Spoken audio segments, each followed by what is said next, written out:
G'day, I'm Justin Tiller, General Manager of Petruti, and I'm down here at the beautiful Brighton Beach in Adelaide this morning. It's an exciting day because today marks the 112th vintage of the Marion Vineyard, so I'm going to duck down there shortly and check out the harvest.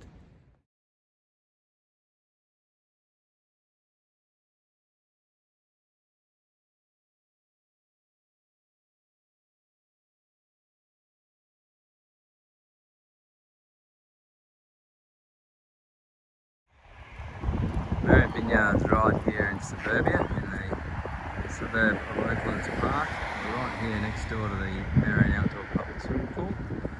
And these vines here have been here since 1907, and through the next 60 years or so, they were part of a thriving agricultural district in Marion, which was known as the Garden of Adelaide. Table grapes, orchards, market gardens, see wine grapes as well, and slowly, basically from 1950 through to the 60s, 70s, the land was slowly taken up by housing, schools, etc. And this is really all that remains, apart from a couple other little small remnants of vineyards, which are now owned by the city of Marion and looked after by Petruti. This is the Grenache. You can see the gnarly old vines here, so this vine's over 100 years old.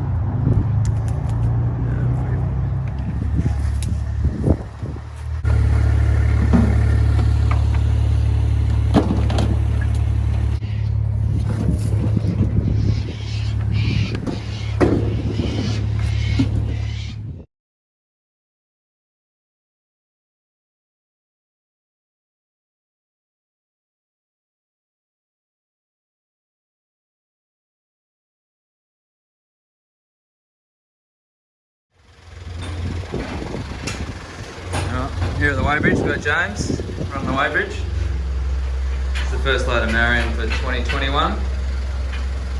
So what's the story with this, James? Yeah, first load of Marion, Grenache looking really good. So Tell us about the weighbridge. Weighbridge was put in 1947, made at the Punda by Hawke & Co. So 1947 was actually a big year for Petruti. We actually got electricity connected to the winery. We got a weighbridge, and then the second generation was born as well. So 1947 was a big year. Awesome.